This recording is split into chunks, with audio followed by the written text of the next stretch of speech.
ായ ഞങ്ങളുടെ ദൈവമേ, സ്വർഗീയ നല്ല പിതാവേ, അനുഗ്രഹിക്കപ്പെട്ട ഈ നല്ല ദിവസത്തിൻ്റെ ഈ രാത്രികാലത്തിനായി നന്ദിയോടെ സ്തോത്രം.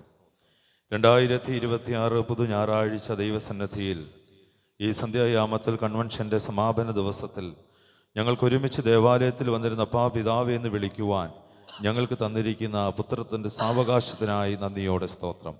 കാഴ്ചകളെ സ്വർഗം സ്വീകരിക്കണമേ. ദൈവവചനം കർത്താവെ പഠിക്കുവാൻ, മനസ്സിലാക്കുവാൻ, ഞങ്ങളെ തന്നെ രൂപപ്പെടുത്തുവാൻ ഞങ്ങളെ ഈ രാത്രികാലം ഇടയാക്കണമേ. കടന്നു വന്ന എല്ലാ പ്രിയപ്പെട്ടവരെയോടും ദൈവ സാന്നിധ്യവും കൃപയും കൂടെ ഇരിക്കണമേ. യേശുവിൻ്റെ നാമത്തിൽ ഞങ്ങളുടെ പ്രാർത്ഥന ദയവോടെ കേൾക്കുമാറാകണമേ. ആമേൻ. ദൈവത്തിൻ്റെ അതിപരിശുദ്ധ നാമം വാഴ്ത്തപ്പെടുമാറാകട്ടെ. ഏറ്റവും സ്നേഹവും ബഹുമാനവുമുള്ള പ്രിയ റോബിൻസൺ അച്ഛൻ, കമ്മിറ്റി അംഗങ്ങളെ, വിശ്വാസ പ്രിയപ്പെട്ടവരെ, എല്ലാവർക്കും ക്രിസ്തുയേശുവിൻ്റെ നാമത്തിൽ ആദ്യം തന്നെ സ്നേഹവന്ദനത്തെ അറിയിക്കുന്നു. പുതുവത്സരാശംസകളും ഈ അവസരത്തിൽ അറിയിക്കുകയാണ്.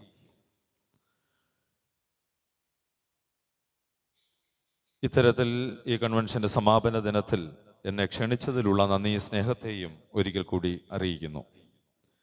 സിയോൻപുരം ലൂതറൻ ചർച്ചിൽ കടന്നു വരുവാൻ, ഈ സമീപ പ്രദേശങ്ങളിൽ 94 വർഷക്കാലം ഈ സഭ തലയെടുപ്പോടുകൂടി നിൽക്കുവാൻ ദൈവം തമ്പുരാൻ ഒരു അവസരം നൽകിയിരിക്കുക. പുതുവർഷത്തിലേക്ക് നമ്മൾ പ്രവേശിച്ചിരിക്കുന്നു.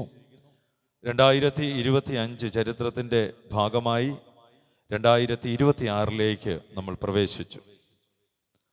കഴിഞ്ഞൊരു വർഷം ദൈവം നടത്തിയ നന്മകൾ ഒരു പ്രാവശ്യം കൂടി ഒന്ന് ഓർക്കുവാനും, ഈ ഒരു വർഷക്കാലം ദൈവം നടത്തേണ്ടുന്ന വിധങ്ങൾ ദൈവസന്നിധിയിലേക്ക് അറിയിക്കുവാനുമാണ് നമ്മൾ കടന്നു വന്നിരിക്കുന്നത്. തീർച്ചയായും സഭാ വാർഷിക ആരാധനയും ആലയ സമർപ്പണവും ക്രിസ്മസും പുതുവത്സരവും ഒക്കെ ഏകദേശം 10 ദിവസക്കാലം ഒരു വലിയ പ്രോഗ്രാമുകൾ കൂടിയാണ് സഭയും പ്രിയപ്പെട്ടവരും കടന്നുപോയത്. അതുകൊണ്ട് തന്നെ വിശ്വാസികളെ സംബന്ധിച്ച് നമ്മളൊക്കെ തിരക്കിൻ്റെ അനുഭവത്തിലായിരുന്നു. ക്രിസ്മസിൻ്റെ ആഘോഷങ്ങളും ന്യൂ ഇയറിൻ്റെ ആഘോഷങ്ങളും കൺവെൻഷനും ഇന്ന് കുടുംബ ഞായറായിട്ടുമൊക്കെ വിശുദ്ധാലയം അത്തരത്തിൽ ആദരവുകൾ നൽകി. ഇതൊക്കെ ദൈവം ചെയ്ത നന്മകൾക്ക് നന്ദി പറയേണ്ടുന്ന ഒരു വലിയ അനുഭവമാണ്. 94 വർഷമെന്ന് പറയുന്നത് ഒരു ചെറിയ കാലയളവല്ല, അല്ലേ? തീർച്ചയായിട്ടും ഒരുപാട് ശുശ്രൂഷകന്മാർ ശുശ്രൂഷ ചെയ്തതായ ഒരിടം, ഒരുപാട് പേർ വന്നും പോയതുമായ ഒരിടം. ഈ നാടുകളിൽ ദൈവത്തിൻ്റെ മക്കളായി മറ്റുള്ളവർക്ക് നല്ല മാതൃകയായി നിൽക്കേണ്ടുന്ന പ്രിയപ്പെട്ടവർ. അത്തരത്തിൽ സ്വർഗം സന്തോഷിക്കുന്നു. ഇന്ന് നമ്മളെ മുഴുവൻ ദൈവസന്നിധിയിലേക്ക് നമുക്ക് തന്നെ സമർപ്പിക്കാം. എന്തിനാണ് ഈ പുതുവർഷത്തിൽ നമ്മൾ ഇത്തരത്തിലുള്ള സമർപ്പണ ശുശ്രൂഷകളും കൺവെൻഷനും ഒക്കെ വയ്ക്കുന്നത്? സാധാരണഗതിയിൽ മിക്ക ദേവാലയങ്ങളും നന്ദി കരയേറ്റുന്ന ഭാഗമായിട്ടാണ് ഈ കൺവെൻഷനുകൾ വയ്ക്കുന്നത്. നമ്മൾ ഒരു വർഷം ദൈവം നടത്തിയ വിധങ്ങൾക്ക് നന്ദി പറഞ്ഞു. ഇനി എന്തെല്ലാം കാര്യങ്ങൾ എൻ്റെ ദൈവം നടത്തി തരേണ്ടതുണ്ട്? 2024 ഡിസംബർ മാസം 31-ാം തീയതി നമ്മളെടുത്ത തീരുമാനങ്ങളൊക്കെ 25-ൽ നടത്തുവാൻ സാധ്യമായിട്ടുണ്ടോ? എന്നാൽ ഈ വർഷവും നമ്മൾ ഒരുപാട് തീരുമാനങ്ങളൊക്കെ എടുത്ത് സന്തോഷത്തോടെ പ്രവേശിച്ചിരിക്കുന്നത്, അല്ലേ? എന്നാൽ നമ്മൾ കാണുകയും കേൾക്കുകയൊക്കെ ചെയ്യുന്നത് വളരെ പ്രയാസം നിറഞ്ഞ വാർത്തകളും ദുഃഖം നിറഞ്ഞ വാർത്തകളുമൊക്കെയാണ്. ഇപ്പോൾ ഇവിടെ വന്നപ്പോൾ തന്നെ ഒരു മരണ വാർത്ത കേൾക്കുവാൻ സാധ്യമായി തീർന്നു. ഇതൊക്കെ നടക്കുന്നത് വിദൂരങ്ങളിലല്ല, അല്ലേ? നമ്മുടെ അടുത്ത്, നമ്മുടെ ഇടവകയിൽ, നമ്മുടെ സമീപത്ത്, നമ്മുടെ സമൂഹത്തിലൊക്കെയാണ് നടക്കുന്നത്. ഒരു ദൈവീയ ഭവനം ആത്മീയതയുടെ അതിർവരമ്പുകൾ കൊണ്ട് ശക്തിപ്പെടണം. ഇന്ന് എൻ്റെയും നിങ്ങളുടെയും ഭവനം ആത്മീയ അതിർവരമ്പുകൾ കൊണ്ട് ശക്തിപ്പെടണം. പൈശാചികമായ പല പോരാട്ടങ്ങളിൽ കൂടിയ നമ്മളൊക്കെ കടന്നു പോകുന്നത്. ഞങ്ങളും നിങ്ങളും തമ്മിൽ വലിയ വ്യത്യാസങ്ങളൊന്നുമില്ല, എല്ലാവരും മനുഷ്യരാണ്. ഇന്നത്തെ ഞങ്ങളുടെ വിശുദ്ധ ഏവൻഗേലിയോൻ ഭാഗം കർത്താവായ യേശുക്രിസ്തു 12-ാം വയസ്സിൽ ദേവാലയത്തിലേക്ക് കടന്നു വന്നതായ ഭാഗമാണ്. അവിടെ പറയുന്നത് ഇത്ര മാത്രമാണ്: യേശുവോ ജ്ഞാനത്തിലും വളർച്ചയിൽ അല്ലെങ്കിൽ വളർന്നു, ദൈവത്തിൻ്റെയും മനുഷ്യരുടെയും കൃപയിൽ വളർന്നു വന്നു എന്നുള്ളതാണ്.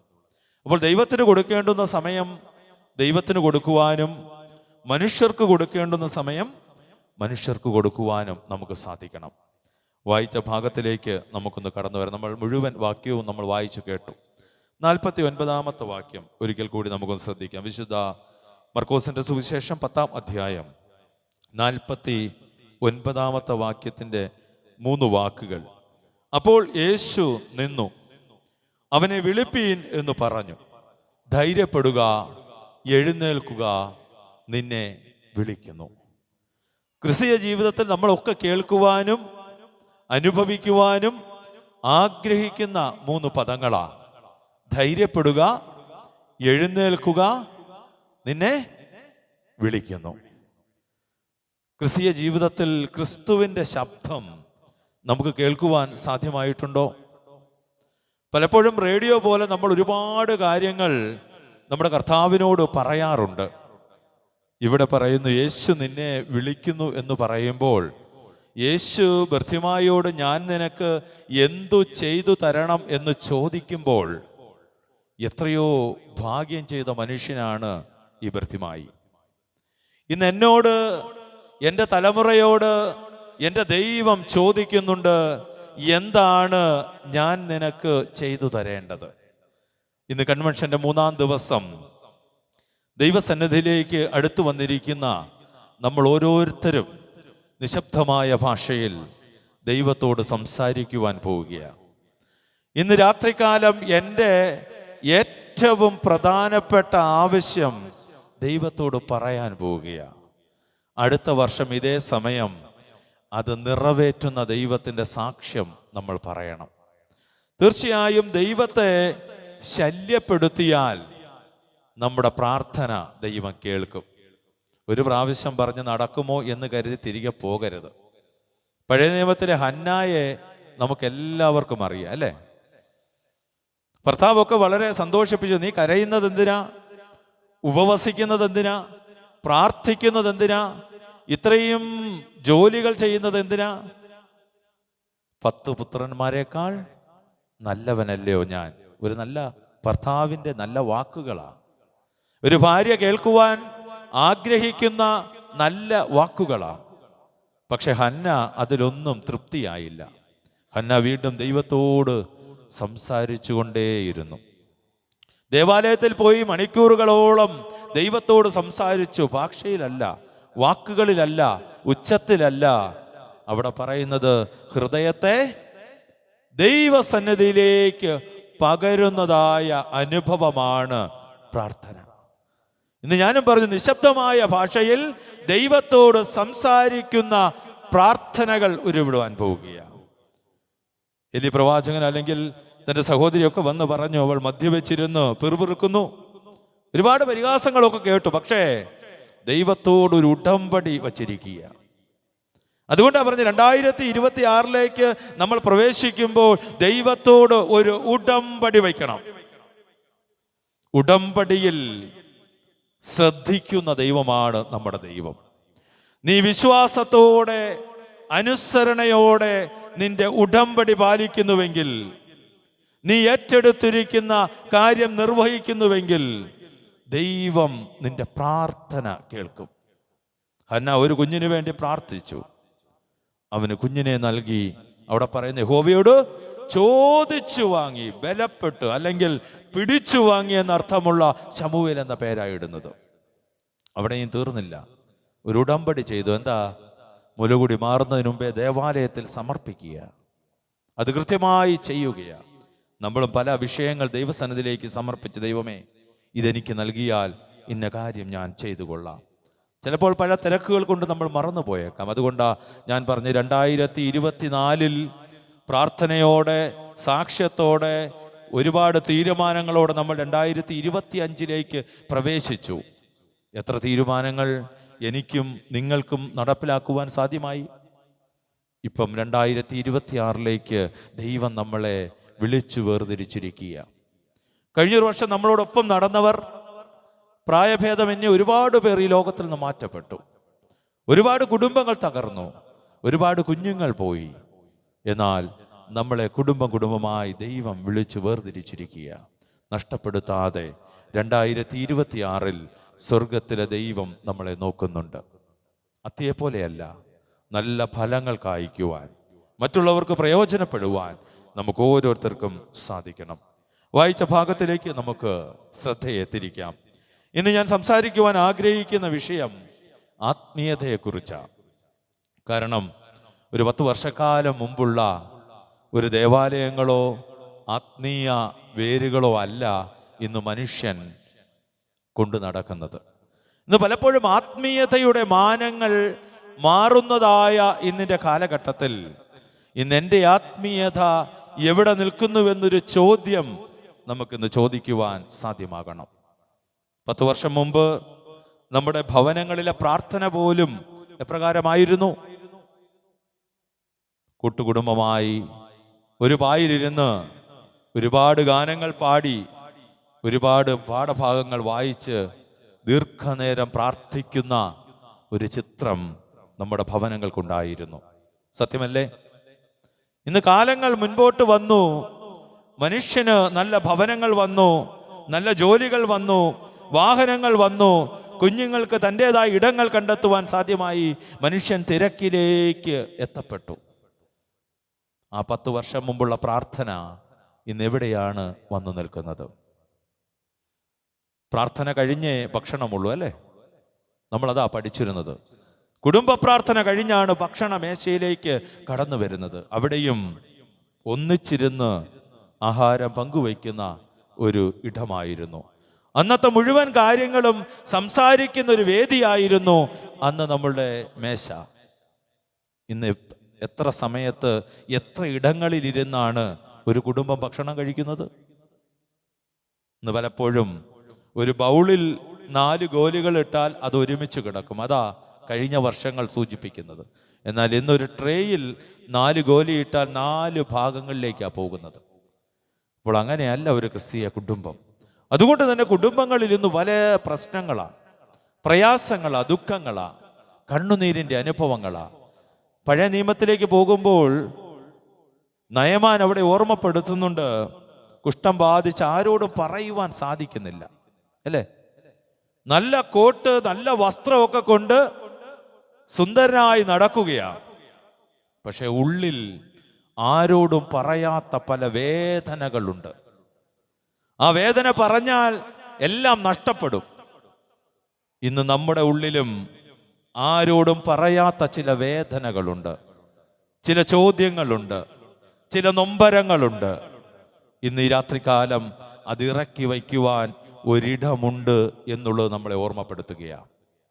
ഭർത്യമായെ കുറിച്ച് നമുക്ക് എല്ലാവർക്കും അറിയാം. വളരെ സുപരിചിതമായ ഒരു കഥാപാത്രമാണ്.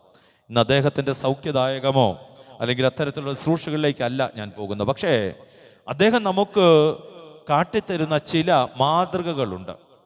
കർത്താവായ യേശുക്രിസ്തുവിൻ്റെ സൗഖ്യദായക ശുശ്രൂഷയുടെ ഒരു വലിയ പ്രത്യേകതയാണ്, ഒരു വലിയ സ്ഥാനമാനമോ അല്ലെങ്കിൽ വലിയ പേരോ കുടുംബ മഹിമയോ ഒന്നും വേണ്ട.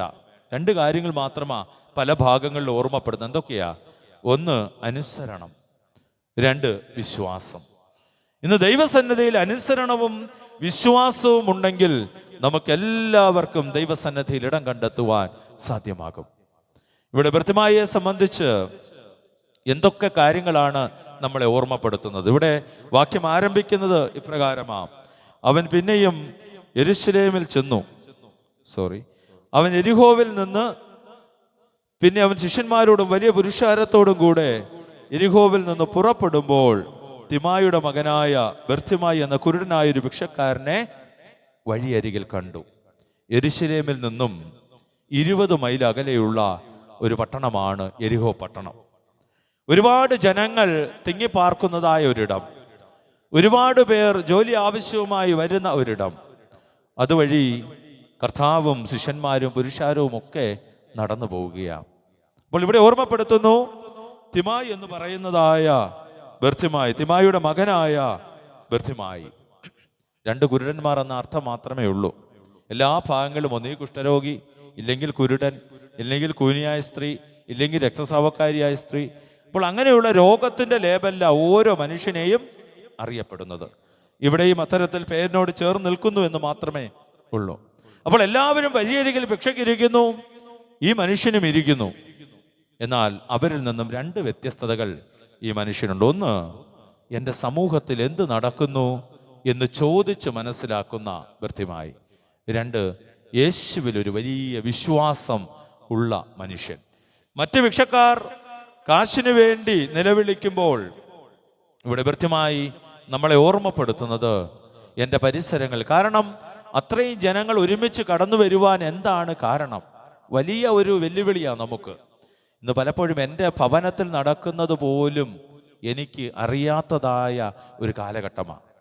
പലപ്പോഴും അമ്മ പറഞ്ഞ അപ്പൻ പല കാര്യങ്ങളും അറിയുന്നത്, കുഞ്ഞുങ്ങൾ പറഞ്ഞ അമ്മ പല കാര്യങ്ങളും അറിയുന്നത്.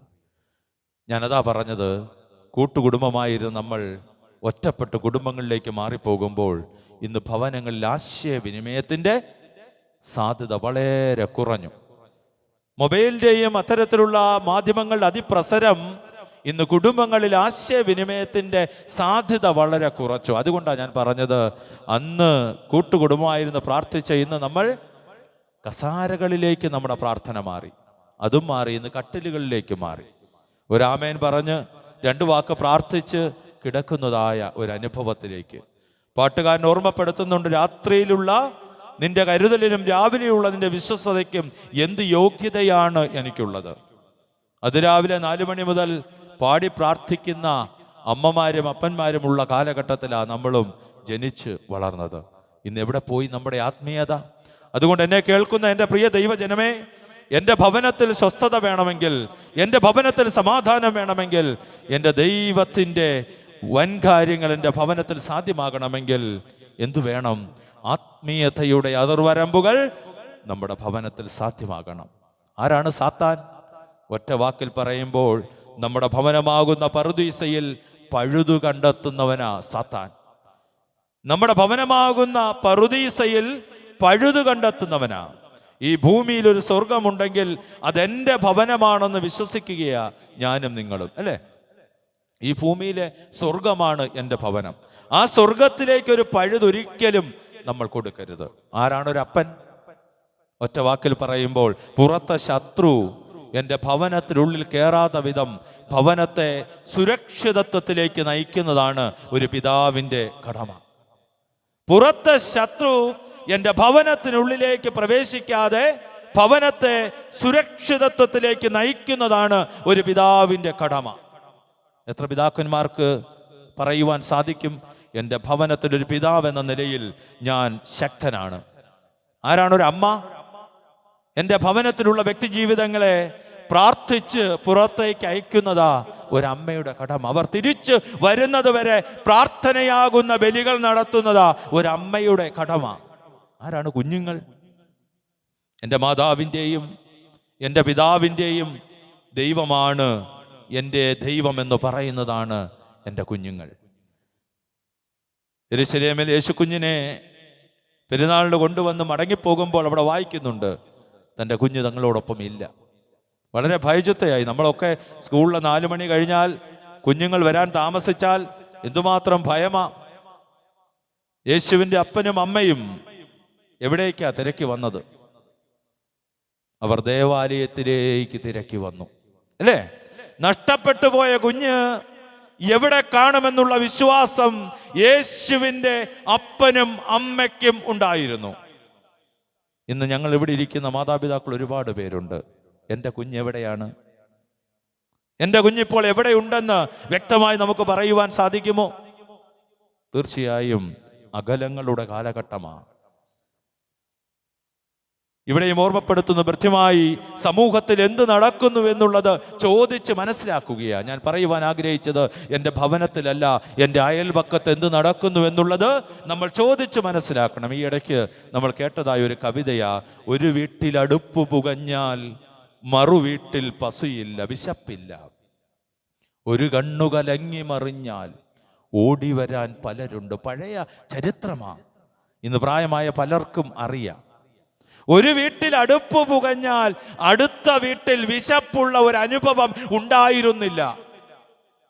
എൻ്റെ കണ്ണൊന്നു കലങ്ങിയാൽ നിനക്കെന്തു പറ്റിയെന്ന് ചോദിച്ച് ഓടി വരാൻ ഒരുപാട് പേര് അന്നുണ്ടായിരുന്നു. ഇന്ന് ഞാൻ നിലവിളിക്കുമ്പോൾ എൻ്റെ സമീപത്തുള്ളവർ എൻ്റെ ഭവനത്തിലേക്ക് വരുന്നുണ്ടോ? പലപ്പോഴും വലിയ മതിലുകൾ പണിത് മതി ഇതിലേ എന്ന് പറഞ്ഞ് ഭവനത്തിൽ ജീവിക്കുകയാണ്. ഒരു വീട്ടിൽ അടുപ്പൊന്ന് പുകഞ്ഞാൽ, പണ്ടൊക്കെ നമ്മുടെ വീട്ടിലേക്ക് ഒരു അതിഥി വന്നാൽ നമ്മൾ എവിടേക്കാ പോകുന്നത്? ഇന്ന് നമ്മൾ മൊബൈൽ എടുത്ത് 2 തട്ട് തട്ടുമ്പോൾ ഭക്ഷണം നമ്മുടെ വീട്ടുമുറ്റത്ത് വരും. പണ്ട് ഇച്ചിരി കാപ്പിപ്പൊടിക്ക്, ഇച്ചിരി തേയിലേക്ക്, അല്ലെങ്കിൽ ഇച്ചിരി പഞ്ചസാരയ്ക്ക്, അല്ലെങ്കിൽ ഇച്ചിരി കറിക്ക് നമ്മൾ ഓടിപ്പോകും. എന്നാ ചേട്ടത്തി ഇവിടെ എന്നാ ഉണ്ട്? അവരടച്ചു വെക്കത്തില്ല അല്ലേ? എല്ലാവർക്കും തുറന്ന പാത്രങ്ങളാ, ചോറാണെങ്കിലും കറിയാണെങ്കിലും. അങ്ങനെ അനുഭവം നമുക്കുണ്ടായിരുന്നു. നമുക്കില്ലേലും നമ്മുടെ മാതാപിതാക്കൾക്കുണ്ടായിരുന്നു. അതുകൊണ്ടാണ് പറഞ്ഞത്, എൻ്റെ വീട്ടിൽ ഇന്ന് എൻ്റെ അടുപ്പൊന്ന് പുകഞ്ഞാൽ എൻ്റെ അടുത്ത വീട്ടിൽ ഒരുത്തനും പട്ടിണി കിടക്കുകയില്ല. എവിടെ പോയി ആ കാലം? എവിടെ പോയി നമ്മുടെ സ്നേഹബന്ധം, നമ്മുടെ കൂട്ടായ്മ എവിടെ പോയി? ഇവിടെ പറയുന്നു, സമൂഹത്തിൽ എന്ത് നടക്കുന്നു? ഒരുപാട് ജനങ്ങൾ, യേശു കർത്താവ്, ശിഷ്യന്മാരൊക്കെ നടന്നു വരികയാ. എല്ലാവരും വല്ലവും തരണമേ എന്ന് വിളിക്കുമ്പോൾ വ്യർത്ഥമായി ചോദിക്കുന്നു, എന്താണ് എൻ്റെ സമൂഹത്തിൽ നടക്കുന്നത്? അപ്പോൾ പറഞ്ഞു, യേശു ഈ വഴിയാത്രയിൽ പോകുന്നു. ഇന്ന് നിങ്ങൾക്ക് നൽകുവാനുള്ള ഒന്നാമത്തെ ചിന്ത, യഥാർത്ഥമായ ആത്മീയത എന്ന് പറയുന്നത് യേശുവിനെ അറിയുന്നത് മാത്രമല്ല. തെറ്റിദ്ധരിക്കരുത്. നമ്മളൊക്കെ യേശുവിനെ അറിയുവാൻ ഒരുപാട് വഴികളുണ്ട്. എന്നാൽ ഇവിടെ പറയുന്നു, വ്യർത്ഥമായി ഓർമ്മപ്പെടുത്തുന്നു, യേശുവിനെ അനുഭവിച്ച് അറിയണം. 94 വർഷമായി നമ്മുടെ സഭ. എത്രയോ അനുഭവങ്ങൾ നമുക്ക് പറയാനുണ്ട്. കാലിത്തൊഴുത്തിൽ നിന്നും ഇന്ന് നമുക്കൊരു ഭവനം ദൈവം നൽകിയിട്ടുണ്ടെങ്കിൽ അതൊരു വലിയ അനുഗ്രഹമാണ്, അല്ലേ? നമുക്കൊരു നല്ല ജോലി തന്നിട്ടുണ്ടെങ്കിൽ, 3 നേരം നമുക്ക് ഭക്ഷണം കഴിക്കുവാൻ സാധ്യമായിട്ടുണ്ടെങ്കിൽ, നമ്മുടെ കുഞ്ഞുങ്ങൾക്ക് നല്ല ഭാവി തന്നിട്ടുണ്ടെങ്കിൽ, ഈ ആലയത്തിലിരുന്ന് കരഞ്ഞു പ്രാർത്ഥിച്ചതിൻ്റെ പ്രതിഫലം ഒന്ന് മാത്രമാണ്. ദൈവം പ്രാർത്ഥനകളെ കേൾക്കുന്ന ദൈവമാണ്. നമ്മുടെ നിലവിളിക്ക് മുൻപിൽ നിൽക്കുന്ന ദൈവമാണ്. ആ ദൈവം നിന്നോട് ചോദിക്കുന്നു, എന്താണ് ചെയ്തു തരേണ്ടത്? ഇന്ന് ഞാൻ പറഞ്ഞു, ആത്മീയതയുടെ മാനങ്ങൾ മാറുന്നതായ ഒരു കാലഘട്ടത്തിൽ നമ്മൾ ജീവിക്കുന്നത്. ഏതൊക്കെ രീതിയിലുള്ള ആരാധനകളാണ് നമ്മുടെ സമൂഹ മാധ്യമങ്ങളിൽ നടക്കുന്നത്? ഞാനൊരു 15-16 വർഷം മുമ്പ്, 18 വർഷത്തോളമായി എരുമേലി ഭാഗം, നിങ്ങൾക്കറിയാം, പമ്പയുടെയൊക്കെ അടുത്ത, അവിടെ മുട്ടപ്പള്ളി, തുലാപ്പള്ളി എന്ന് പറയുന്ന 2 സ്ഥലങ്ങളുണ്ട്. അത് കഴിഞ്ഞാൽ പമ്പ വരുന്നത്. അവിടെ സുവിശേഷകനായിട്ട് വർത്തമാന സഭയിൽ ഞാൻ വർക്ക് ചെയ്യുമ്പോൾ അവിടെ എൻ്റെ കയ്യിൽ ലഭിച്ച ഒരു നോട്ടീസാണ്. ഞാനൊരു മിഷൻ ഫീൽഡിൻ്റെ ചാർജിലിരിക്കുക. എന്നെ വളരെ അത്ഭുതപ്പെടുത്തി. ഒരുപാട് വർഷങ്ങൾക്ക് മുമ്പ് കേട്ടോ. അത് ഏത് സഭയാണെന്ന് ഞാൻ പറയുന്നത്. ഇന്ന് പലപ്പോഴും പല പ്രസംഗങ്ങളിലും സഭകളുടെയൊക്കെ പേര് പറഞ്ഞപ്പോൾ പലരും വൈറലായിക്കൊണ്ടിരിക്കുക. അപ്പോൾ ഈ നോട്ടീസിൽ ഇതാ എഴുതിയിരിക്കുന്നത്, 10 ആഴ്ച മുടങ്ങാതെ ഉപവാസ പ്രാർത്ഥനയ്ക്ക് സംബന്ധിക്കുന്നുവെങ്കിൽ അമ്മാവന്മാർക്ക് പട്ടുസാരി സമ്മാനം, അച്ചായന്മാർക്ക് നല്ല വാച്ച്, അന്നത്തെ ഏതോ ഒരു കമ്പനിയുടെ പേരുണ്ട്, ടൈറ്റാനോ ഏതോ വാച്ച്. എന്നിട്ട് അടിയിൽ NB എന്ന് പറഞ്ഞൊരു ഇതും കൊടുത്തിട്ടുണ്ട്. ഒരാഴ്ച മുടങ്ങിയാലും പ്രശ്നമില്ല, പ്രോത്സാഹന സമ്മാനങ്ങളുമുണ്ട്. ഞാൻ ചോദിച്ചുകൊള്ളട്ടെ, ആത്മീയതയുടെ പിന്നിലുള്ള ചേതോവികാരം എന്താണ്? 91-ാം സങ്കീർത്തനത്തിൽ നമ്മൾ പറയാറുണ്ട്, അത്യുന്നതന്റെ മറവിൽ വസിക്കുകയും സർവശക്തന്റെ നിഴലിൻ കീഴിൽ പാർക്കുകയും ചെയ്യുന്ന അനുഭവത്തെ കുറിച്ചല്ലേ? നമ്മൾ തന്നെ അത് ഓരോ ദിവസവും ഉരുവിടുന്നുണ്ട്. കാരണം ഉന്നതങ്ങളിൽ ഉന്നതനായ ഒരു ദൈവത്തെ നമ്മൾ ആരാധിക്കുന്നത്, ശക്തന്മാരിൽ ശക്തനായ ഒരു ദൈവത്തെ നമ്മൾ ആരാധിക്കുന്നത്. അതുകൊണ്ട് നമ്മൾ എന്തിനാ ഭയപ്പെടേണ്ടേ? യാതൊന്നിനെയും ഭയപ്പെടണം. നിന്റെ വലതും ഇടതും 1000-ങ്ങളെയും 10,000-ങ്ങളെയും കൊണ്ട് കർത്താവ് നിർത്തിയിരിക്കുക. ശത്രുവിന് മുമ്പിൽ മേശ ഒരുക്കുന്ന ദൈവമാ, കൂടാരങ്ങൾ പണിയുന്ന ദൈവമാ. അതുകൊണ്ട് 2 ട്യൂബിന്റെ വെട്ടത്തിലോ 4 സ്പീക്കറിന്റെ ശബ്ദത്തിലോ അല്ല ദൈവം. ഇന്ന് എൻ്റെ ഭവനത്തിൽ, എന്നിൽ, എൻ്റെ ഇടവകയിൽ എൻ്റെ ദൈവം ജീവിക്കുന്നുണ്ട്. കർത്താവായ യേശു ക്രിസ്തു 40 ദിവസക്കാലം ഉപവസിച്ച് പ്രാർത്ഥിച്ച് ശുശ്രൂഷയിലേക്ക് ഇറങ്ങുന്നതിന് മുമ്പും പല പരീക്ഷകൾ അഭിമുഖീകരിച്ച്, അല്ലേ? സാത്താൻ വന്ന് പറഞ്ഞു, ഈ കല്ലിനോട് അപ്പമായി തീരുക. യേശു എന്തോ പറഞ്ഞേ? മനുഷ്യൻ അപ്പം കൊണ്ട് മാത്രമല്ല. രണ്ടാമത് പറഞ്ഞു, നീ ദേവാലയ ഗോപുരത്തിന് താഴേക്ക് ചാടുക. അവിടെയും പറഞ്ഞു, വിസ്മയ കാഴ്ചകൾ കൂടിയല്ല നമ്മൾ ആത്മീയത നേടേണ്ടത്. ഒന്ന് നമസ്കരിച്ചാൽ ഇതൊക്കെയും നിനക്ക് കിട്ടും. അവിടെയും കർത്താവ് നമ്മളെ പഠിപ്പിക്കും, കുറുക്കു വഴികളൊന്നും നമുക്ക് സാധ്യമല്ല. പലപ്പോഴും പരീക്ഷകളിൽ വീണു പോകുന്ന മനുഷ്യരാ നമ്മൾ. ക്രിസ്തു അവിടെയൊക്കെ നമ്മളെ ഓർമ്മപ്പെടുത്തുന്ന ചില പാഠങ്ങളുണ്ട്. ഇവിടെയും ബർത്തിമായെ സംബന്ധിച്ച് ഓർമ്മപ്പെടുത്തുന്നു, യേശുവിനെ അറിയുന്നത് ഒരു ആത്മീയതയല്ല, അനുഭവിച്ചറിയണം. ഞാൻ പറഞ്ഞു, അറിയുവാൻ ഒരുപാട് കാര്യങ്ങളുണ്ട്, പക്ഷേ ജീവിതത്തിൽ അനുഭവിക്കുന്നവർക്ക് ഒരിക്കലും യേശുവിനെ ചൂണ്ടിക്കൊടുക്കുവാൻ സാധിക്കത്തില്ല. അനുഭവത്തിൽ കൂടി തന്നെ പങ്കുവയ്ക്കുവാൻ സാധ്യമായി തീരും, അല്ലേ? ഇന്ന് പലപ്പോഴും ഒരു പ്ലാസ്റ്റിക് യുഗമാണ്. പ്ലാസ്റ്റിക്കിനെ നമ്മൾ സ്നേഹിക്കുന്നത് പോലെയാ പലപ്പോഴും ദൈവത്തെ നമ്മൾ സ്നേഹിക്കുന്നത്. നമ്മളൊക്കെ മാർക്കറ്റിൽ പോകുന്നവരല്ലേ? ചന്തയിലൊക്കെ ചെന്ന് കഴിഞ്ഞ് നമ്മൾ മീൻ വാങ്ങിച്ചു, അപ്പോൾ നമുക്ക് പേപ്പറിൽ പൊതിഞ്ഞ് തരുന്നതാണ് ഇഷ്ടം, കവറിൽ തരുന്നതാണ്. നമ്മളെല്ലാം കവറിൽ തരണം. ഇന്ന് പലയിടത്തും പ്ലാസ്റ്റിക് നിരോധിച്ചു. വളരെ സ്നേഹത്തോടെ സന്തോഷത്തോടെ അത് വാങ്ങിക്കും, അല്ലേ? എവിടെ വരെ വരും? നമ്മുടെ ഭവനം വരെ വരും. അടുക്കള വന്ന് മീനൊക്കെ എടുത്ത് പാത്രത്തിലാക്കിയിട്ട് ആ പ്ലാസ്റ്റിക് എവിടെ പോയി? ഒന്നുകിൽ നമ്മൾ കത്തിച്ച് കളയും, ഇല്ലെങ്കിൽ വേസ്റ്റ് കൊട്ടയിലേക്ക് ഇടും. അവിടം വരെ അതിന് സ്ഥാനമുള്ളൂ. പലപ്പോഴും നമുക്ക് രോഗം വരുമ്പോൾ, ഭാരം വരുമ്പോൾ, പ്രയാസം വരുമ്പോൾ ദൈവത്തെ മുറുകെ പിടിക്കും. സന്തോഷത്തിന് അനുഭവങ്ങളിൽ ദൈവം എവിടെ? പലപ്പോഴും നന്ദി പറയുവാൻ മറക്കുന്നു. ഇവിടെ ബർത്തിമായെ സംബന്ധിച്ച് ആരാണ് എൻ്റെ മുൻപിൽ കൂടി പോകുന്നത്? എന്താണ് എൻ്റെ സമൂഹത്തിൽ നടക്കുന്നത്? രണ്ട് ചിന്തകളാണ് നമുക്ക് ആ ഭാഗത്ത് തരുന്നത്. എൻ്റെ ഭവനത്തിൽ, എൻ്റെ അയൽപക്കത്ത്, എൻ്റെ സമൂഹത്തിൽ എന്ത് നടക്കുന്നുവെന്നുള്ളത് മനസ്സിലാക്കുവാൻ നമുക്ക് സാധിക്കണം. യേശുവിനെ അനുഭവ തലങ്ങളിൽ കൂടി മറ്റുള്ളവർക്ക് പങ്കുവയ്ക്കുവാൻ നമുക്ക് സാധിക്കണം. രണ്ടാമത്തെ യഥാർത്ഥമായ ആത്മീയത എന്ന് പറയുന്നത് ഇവിടെ 48 വാക്യത്തിൽ ഇവിടെ ഓർമ്മപ്പെടുത്തുന്നു. മിണ്ടാതിരിക്കുവാൻ പലരും അവനെ ശാസിച്ചിട്ടും, ദാവീദ് പുത്ര എന്നോട് കരുണ തോന്നണമേ എന്നവൻ ഏറ്റവും അധികം നിലവിളിച്ചു. രണ്ടാമത് ഓർമ്മപ്പെടുത്തുന്നു, പ്രശ്നങ്ങളുടെ നടുവിലുള്ള നിശബ്ദതയല്ല യഥാർത്ഥമായ ആത്മീയത. ഞാൻ ആദ്യം മുതലേ പറയുവാൻ ആഗ്രഹിക്കുന്ന ഒരു കാര്യമാണ്, ദൈവമക്കൾക്ക് പ്രശ്നങ്ങളുണ്ട്, പ്രതികൂലങ്ങളുണ്ട്. പക്ഷേ ഇതൊക്കെ തരണം ചെയ്യുവാനുള്ള ശക്തി യഹോവ നമുക്ക് നൽകിയിട്ടുണ്ട്. ഇവിടെ പ്രശ്നങ്ങളുടെ നടുവിൽ നിശബ്ദരായി പോയാൽ നമ്മൾ അവിടെ ഇരിക്കത്തേ ഉള്ളൂ. നമ്മുടെ ആവശ്യം ചിലപ്പോൾ മറ്റൊരാൾ വന്ന് പറഞ്ഞു എന്ന് വരികയില്ല, ആരും അറിഞ്ഞുവെന്ന് വരികയില്ല. ഇവിടെ പലരും അവരെ തടസ്സപ്പെടുത്തുകയാണ്, അല്ലേ? മിണ്ടാതിരിക്കുവാൻ പലരും അവനോട് പറയുകയാണ്.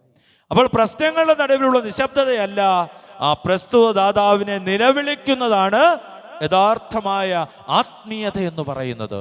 ഞാൻ അതാ പറഞ്ഞത്, നിലവിളിക്കുന്ന മക്കൾക്ക് ദൈവസന്നിധിയിൽ ഇടമുള്ളൂ. 87 സങ്കീർത്തനത്തിൽ ഓർമ്മപ്പെടുത്തുന്നു, കുരുകിലൊരു വീടും മീവൽ പക്ഷി കുഞ്ഞുങ്ങൾക്കൊരു കൂടും എവിടെയാ? ദൈവസന്നിധിയിൽ കണ്ടെത്തിയിരിക്കുക. ഇന്ന് മനുഷ്യരായ നമുക്ക് ദൈവസന്നിധിയിൽ ഇടം കണ്ടെത്തിയിട്ടുണ്ടെന്ന് പറയുവാൻ നമുക്ക് സാധിക്കുന്നുണ്ടോ? ഇവിടെ കുരുകിലും മീവൽ പക്ഷിയും മൃഗങ്ങളും ഒക്കെ ദൈവസന്നിധിയിൽ കൂട് കണ്ടെത്തി. കാരണം ആദിയിൽ ദൈവം ആകാശവും ഭൂമിയും സൃഷ്ടിച്ചു, എല്ലാത്തിനും സൃഷ്ടിച്ചു, എല്ലാം നല്ലതെന്ന് കണ്ടു. അതിനേക്കാൾ ഒരു പടി കൂടി മെച്ചമായി മനുഷ്യനെ ദൈവം നിർമ്മിച്ചു.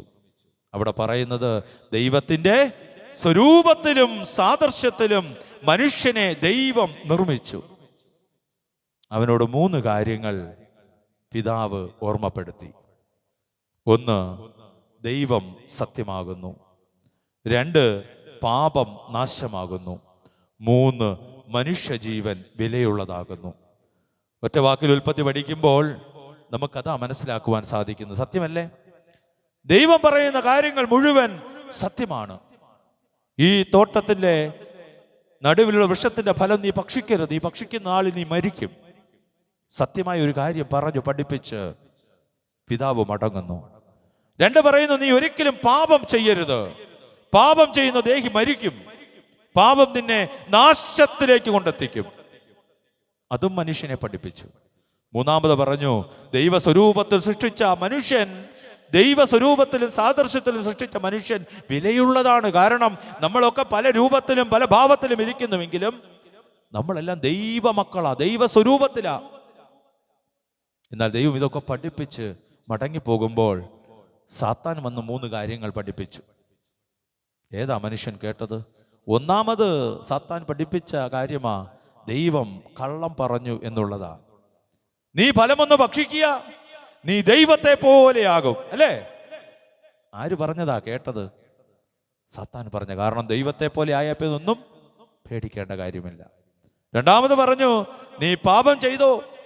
ഞാനതാ ഓർമ്മപ്പെടുത്തിയ, നീ ഇതൊന്ന് നമസ്കരിച്ചാൽ ഈ ലോകം മുഴുവൻ നിനക്കാ. കുറുക്കു വഴികളിൽ കൂടി ഇന്ന് പലപ്പോഴും അധികാരങ്ങൾ നേടിയെടുക്കുവാനുള്ള മനുഷ്യന്റെ വാസന ഇന്ന് അതിനെ സൂചിപ്പിക്കുക. പാപം താൽക്കാലിക ലാഭങ്ങൾ ഉണ്ടാക്കുമ്പോൾ അതിൻ്റെ പിന്നാലെ പോകുന്ന ഒരു ലോകം നമുക്കുണ്ട്.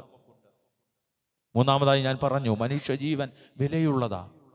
നമ്മളൊക്കെ ദൈവമക്കളാ, ദൈവസ്വരൂപത്തിലാ. ഇന്ന് ഓരോ ദിവസവും പത്രങ്ങൾ എടുത്ത് വായിക്കുമ്പോൾ ഏതൊക്കെ രീതിയിലാ മരണങ്ങൾ. മദ്യപിക്കുവാൻ പണം നൽകാത്ത മകൻ പിതാവിനെ തല്ലിക്കൊന്ന കേരളത്തിലാണ്.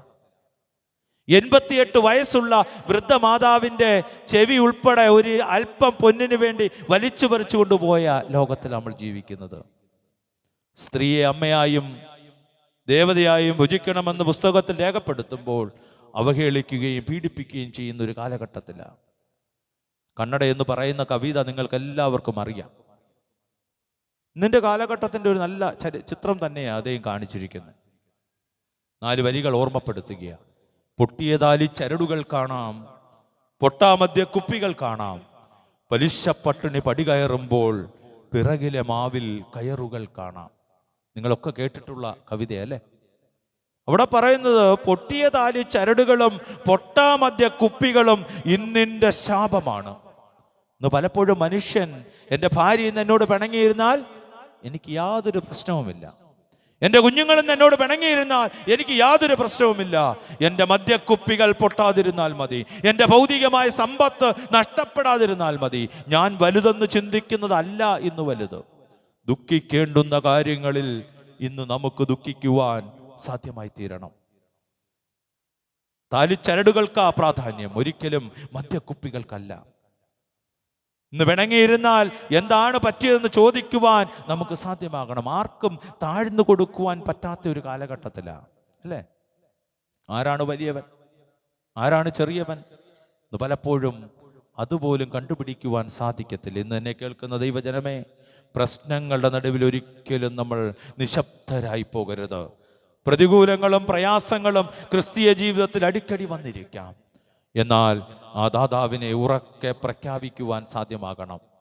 എന്തൊക്കെ വേദനകൾ കൂടിയാണ് നമ്മൾ ഇന്ന് കരകയറിയിരിക്കുന്നത്, എന്തൊക്കെ പ്രയാസങ്ങൾ നമ്മുടെ ജീവിതത്തിൽ ആഞ്ഞടിച്ചിട്ടുണ്ട്. രോഗം, ദുഃഖം, മരണമൊക്കെയും നമ്മുടെ ഭവനങ്ങളെ കാർന്നു തന്നിട്ടുണ്ട്. എന്നാൽ അവിടെ നിന്നൊക്കെ ഉയർത്തെഴുന്നേറ്റ് ഇത്രത്തോളം ദൈവത്തെ സ്തുതിക്കാൻ ഇവിടെ വന്നിട്ടുണ്ടെങ്കിൽ പ്രശ്നങ്ങളുടെ നടുവിലുള്ള ഉയർത്തെഴുന്നേൽപ്പാത്. എന്താണ് ജീവിതത്തിന്റെ അവസാന വാക്കെന്ന് പറയുന്നത്? രോഗവും മരണവും എന്നല്ല, ഉയർത്തെഴുന്നേൽപ്പ് തന്നെയാ. നാളെക്കുറിച്ചുള്ള നമ്മുടെ വലിയ പ്രത്യാശയാ. അതാണ് അവസാനത്തെ വാക്ക്. കാരണം ക്രിസ്തു നമുക്ക് വേണ്ടിയാ ഉയർത്തെഴുന്നേറ്റിരിക്കുന്നത്. ഇവിടെ ബർത്തിമായിയോട് പലരും പറഞ്ഞു, നീ മിണ്ടാതെ ഇരിക്കുക. പലപ്പോഴും പ്രാർത്ഥിക്കുവാൻ തുടങ്ങുമ്പോൾ, ആരാധിക്കുവാൻ തുടങ്ങുമ്പോൾ പല ശബ്ദങ്ങൾ നമ്മൾ കേൾക്കും. മിണ്ടാതെ ഇരിക്കുക, ഒരിക്കലും മിണ്ടാതെ ഇരിക്കരുത്. ഇവിടെ ബർത്തിമായി പറയുന്നു, അവൻ ഇപ്പോൾ വിളിച്ചതിനേക്കാൾ ഉച്ചത്തിൽ. എങ്ങനെയാ വിളിക്കുന്നത്? അതാ ഞാൻ പറഞ്ഞത്, യേശുവിനെ കുറിച്ചൊരു കേട്ടറിവും യേശുവിലുള്ള ഒരു വിശ്വാസവും ബർത്തിമായിക്കൊണ്ടെന്ന് പറയുവാനുള്ള കാരണമാ ദാവീദ് പുത്ര എന്ന് വിളിക്കുന്ന ഒറ്റ വാക്ക്. ദാവീദിന്റെ സന്തതിയായി ജനിച്ചു മരിച്ച് ഉയർത്തെഴുന്നേറ്റ കർത്താവിനെ ആ ലേബലിൽ തന്നെ വിളിക്കുക. ക്രിസ്തുവിലുള്ള വിശ്വാസം അളക്കേണ്ടുന്ന സമയമാണ്. മൂന്നാമതായി ഒരു കാര്യം കൂടി ഇവിടെ ഓർമ്മപ്പെടുത്തുന്നത്, എന്തെങ്കിലും ലഭിക്കുന്നതല്ല യഥാർത്ഥമായ ആത്മീയത എന്ന് പറയുന്നത്. പലപ്പോഴും ക്രിസ്തീയ ജീവിതത്തിലായിരിക്കുന്ന നമ്മൾ ചിന്തിക്കുന്ന ഏറ്റവും പ്രശ്നം നിറഞ്ഞ ഒരു കാര്യമാണ്, ദൈവത്തോട് പ്രാർത്ഥിച്ചാൽ എല്ലാ കാര്യങ്ങളും പെട്ടെന്ന് കിട്ടും എന്നുള്ളതല്ലേ? തീർച്ചയായും ദൈവസന്നദ്ധിയിൽ ആത്മീയതയുടെ വക്താക്കളായി നമ്മളിവിടെ ആയിരിക്കുമ്പോൾ നമ്മൾ ഇന്ന് ചിന്തിക്കേണ്ടുന്ന ഒരു കാര്യമാണ്, ദൈവസന്നദ്ധിയിൽ ലഭിക്കുന്നതിനേക്കാൾ അപ്പുറം എനിക്കെന്ത് കൊടുക്കുവാൻ സാധിക്കും? എൻ്റെ ജീവിതത്തിൽ ദൈവത്തിന് ഇഷ്ടമല്ലാത്ത എന്ത് കാര്യം എനിക്ക് ഈ വർഷം ഉപേക്ഷിക്കുവാൻ സാധിക്കും?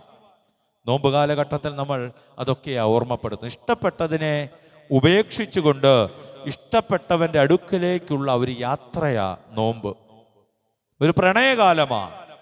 ക്രൂശിനെ നോക്കി ക്രിസ്തുവിനെ പ്രണയിക്കുന്ന ഒരു കാലമാ നോമ്പുകാലം. ഇന്ന് 2026 എത്തി നിൽക്കുമ്പോൾ നമുക്കും ചില നോമ്പ് കാലഘട്ടങ്ങൾ ഉണ്ടാകണം. ക്രിസ്തുവിനെ സ്നേഹിക്കുന്ന ചില സ്നേഹ കാലഘട്ടങ്ങൾ ഉണ്ടാകണം. അതിനുവേണ്ടി ചില കാര്യങ്ങൾ വെടിയണം. പലപ്പോഴും നമ്മൾ വഴക്കൊക്കെ കൂടുമ്പോൾ ക്ഷമിക്കാൻ പറഞ്ഞാൽ നമ്മൾ പറയും ഞാൻ ക്ഷമിക്കാം, പക്ഷേ മറക്കത്തില്ല. പലപ്പോഴും ചങ്ങലക്കണികളായി ഒത്തു നിൽക്കേണ്ട നമ്മൾ ബന്ധങ്ങളെ ബന്ധനങ്ങളാക്കി മാറ്റി നിൽക്കുകയാണ്. മാതാപിതാക്കളോട് മിണ്ടാത്ത എത്ര പേർ നമ്മളുടെ ഇടയിലുണ്ട്? ഭാര്യയോട് പിണങ്ങിയിരിക്കുന്ന എത്ര പേരുണ്ട്? കുഞ്ഞുങ്ങളോട് പിണങ്ങിയിരിക്കുന്നവർ എത്ര പേരുണ്ട്? എൻ്റെ വീട്ടിൽ ആത്മീയതയുടെ അതിർവരമ്പുകൾ ശക്തിപ്പെടുമ്പോൾ എൻ്റെ കുടുംബജീവിതം ആദ്യം സന്തോഷകരമാകും. നമ്മൾ ജീവിക്കുന്ന എന്തിനു വേണ്ടിയാ? അല്പം സമ്പാദിക്കാനാണോ? അല്പം വസ്തു വാങ്ങിച്ച് കൂട്ടാനാണോ? അല്പം സ്വർണം വാങ്ങിച്ച് കൂട്ടാനാണോ? ഇതൊന്നുമല്ല. താലിച്ചരടുകൾക്കാ പ്രാധാന്യം, കുടുംബ ബന്ധങ്ങൾക്കാ പ്രാധാന്യം. ഞാൻ എത്ര വലിയവനായാലും എൻ്റെ കുഞ്ഞുങ്ങൾ മാറിപ്പോയാൽ, നമ്മുടെ വളർച്ചയുടെ എത്ര ബാങ്ക് ബാലൻസ് ഉണ്ടായാലും നിന്റെ മകന് നിന്റെ മകൾക്ക് ഈ വേദപുസ്തകം കൊടുത്തോ എന്നുള്ളതാ ചോദ്യം. വചനം കൈമാറിയിട്ടുണ്ടോ എന്നുള്ളതാ ചോദ്യം. ഇവിടെ വ്യർത്ഥമായി തൻ്റെ പുതപ്പും ഇട്ട് കളഞ്ഞ് ചാടി എഴുന്നേറ്റ് യേശുവിൻ്റെ അടുക്കൽ വരുമ്പോൾ അവൻ യേശുവിൻ്റെ അടുക്കൽ വരുവാനുള്ള തടസ്സങ്ങളെയാ മാറ്റിയത്. കൂനിയായ സ്ത്രീ കൂനുമായിട്ട് ആരോടും പരാതിയില്ലാതെ ആരാധനാ മധ്യത്തിലൊരു മൂലയ്ക്ക് വന്നിരുന്നു അല്ലേ? ആരാധന കഴിഞ്ഞപ്പോൾ ആരാധനാ മധ്യത്തിൽ കർത്താവ് വിളിച്ചു നിർത്തി തൊട്ട് സൗഖ്യപ്പെടുത്തുകയാണ് അല്ലേ? ഇന്ന് പല ബന്ധനങ്ങൾ കൊണ്ട്, ഞാൻ ആദ്യമേ പറഞ്ഞു, ആരോടും പറയാത്ത ചില വേദനകൾ എനിക്കും നിങ്ങൾക്കുമുണ്ട്. അത് ഇറക്കി വയ്ക്കുവാനുള്ള ഇടമാണ് ഇസ്രായേലിൽ ജീവിക്കുന്ന ദൈവത്തിന്റെ സന്നിധി. ഭാരം കുറയ്ക്കണം. 91 സങ്കീർത്തനത്തിൽ ഓർമ്മപ്പെടുത്തുന്നത്, സങ്കീർത്തനക്കാരൻ ഒരു യാത്രയ്ക്ക് പുറപ്പെടുകയാ. അവന്റെ ശരീരത്തിന്റെ അല്ലെങ്കിൽ പൊക്കണത്തിന്റെ ഭാരം കുറയ്ക്കുന്നത് അവന്റെ യാത്ര സുഖകരമാക്കുവാനാ. ഇന്ന് എൻ്റെ ഭാരം എത്രത്തോളം ഞാൻ കുറയ്ക്കുന്നുവെങ്കിൽ നമ്മുടെ ജീവിതയാത്ര അത്രത്തോളം സുഖകരമായിരിക്കും, സന്തോഷകരമായിരിക്കും. ഇന്ന് ചില കാര്യങ്ങൾ ഉപേക്ഷിക്കുക. ഉപേക്ഷിച്ചു കഴിഞ്ഞാൽ ഒരു വാഗ്ദത്തം ഇവിടെ നൽകുന്നുണ്ട്. നീ പ്രതീക്ഷിക്കുന്നതിനേക്കാൾ അപ്പുറം തരുവാൻ മതിയായവനാ നിന്റെ ദൈവം. എന്നെ വിളിച്ചവൻ വിശ്വസ്തനാ. അബ്രഹാമിന്റെ ജീവിതം എത്രയോ ധന്യകരമാ. മകൻ ചോദിക്കുന്നുണ്ട്, എല്ലാം ഉണ്ടല്ലേ? വാർദ്ധക്യം ലഭിച്ച മകനെ കൊണ്ട് യാഗത്തിന് വേണ്ടി നടന്നു പോവുകയാ. പല കാര്യങ്ങൾ സംസാരിച്ചു, എന്നാൽ ഇതൊന്നും ചോദിക്കരുതേ എന്ന് ആഗ്രഹിച്ചുകൊണ്ടായിരിക്കാം അബ്രഹാം മുൻപോട്ട് പോകുന്നു. മകൻ ചോദിച്ചു, അപ്പാ യാഗത്തിനുള്ള എല്ലാം ഉണ്ട്, യാഗവസ്തു എവിടെ? അല്പം വിശ്വാസത്തോടെ ആണെങ്കിലും ഭയചിത്തയോടെയാണെങ്കിലും നെടുവീർപ്പോടെയാണെങ്കിലും അബ്രഹാം പറഞ്ഞൊരു വാക്കുണ്ട്, ദൈവം കരുതിക്കൊള്ളും. കഴിഞ്ഞ കാലങ്ങളിൽ നമ്മുടെ കുഞ്ഞുങ്ങൾ ആവശ്യങ്ങൾ നമ്മളോട് പറയുമ്പോൾ മുണ്ട് മുറുക്കി കൊടുത്ത് നമ്മൾ പറയും, നടത്തി തരും, ദൈവം നടത്തി തരും.